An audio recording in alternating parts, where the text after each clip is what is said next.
Hoy el movimiento indígena se separa de las mesas de diálogos, así como la FENOCIN Ecuador, la CONAIE Ecuador, también tomó la decisión de romper el diálogo con el gobierno y no continuar en las mesas de seguimiento a los 218 acuerdos alcanzados, entre comillas, tras el paro nacional.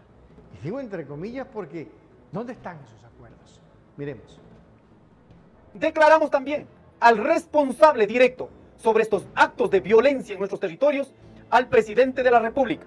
Rompió los acuerdos de la mesa de diálogo, donde se dijo, un acuerdo firmado, en todas las etapas de desarrollo de la minería se debe garantizar el derecho a la consulta previa, libre e informada.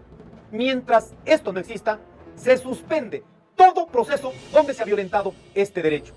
Y así también responsabilizamos al gobierno nacional. En el mes de diciembre del 2022, declaró 11 proyectos mineros zonas de seguridad. ¿Qué significa? Militarizar, poner la fuerza pública como si fueran guardias privadas de las empresas transnacionales y de los operadores de inversiones nacionales. Responsabilizamos al gobierno nacional. Somos pueblos de paz. Somos territorios productivos para las grandes ciudades. No pueden venir a imponer, rompiendo el derecho a la consulta previa, libre e informada, garantizada en la Constitución de la República, pero también firmada, adherida por el Estado ecuatoriano a nivel internacional, por lo cual este territorio, los pueblos de paz, que ahora enfrentamos la violencia de las empresas transnacionales, la violencia de las políticas fondomonetaristas, la violencia de las políticas de proyectos mineros en este país, de la responsabilidad del gobierno nacional, han venido a instalar la violencia, la minería ilegal, como una estrategia para garantizar la minería legal en este país. Un pronunciamiento que hace la CONAIE con Leonidas Issa a la cabeza sobre la situación política nacional y el conflicto minero de Fierro Urco, Guayel Loja, es terrible. Por eso vamos a ver esta segunda parte. Declaramos también al responsable directo sobre estos actos de violencia en nuestros territorios al presidente de la República.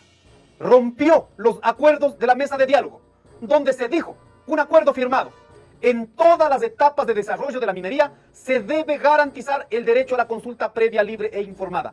Mientras esto no exista, se suspende todo proceso donde se ha violentado este derecho. Y así también responsabilizamos al gobierno nacional.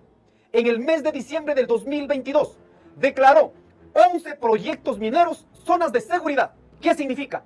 Militarizar, poner la fuerza pública como si fueran guardias privadas de las empresas transnacionales y de los operadores de inversiones nacionales.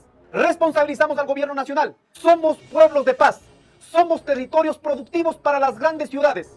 No pueden venir a imponer, rompiendo el derecho a la consulta previa, libre e informada, garantizada en la Constitución de la República, pero también firmada, adherida por el Estado ecuatoriano a nivel internacional, por lo cual este territorio, los pueblos de paz, que ahora enfrentamos la violencia de las empresas transnacionales, la violencia de las políticas fondomonetaristas, la violencia de las políticas de proyectos mineros en este país, de la responsabilidad del gobierno nacional, han venido a instalar la violencia, la minería ilegal, como una estrategia para garantizar la minería legal en este país.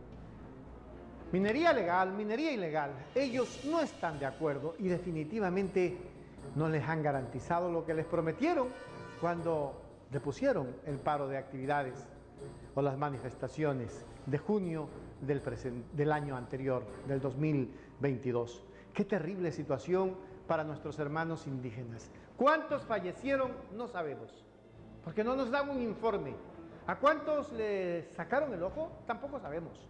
¿Cuántos perdieron sus extremidades? No lo sabemos, pero lo que sí sabemos es que ya fue censurado ese ministro que tiraba a matar. Ojalá nunca más ministros como ese.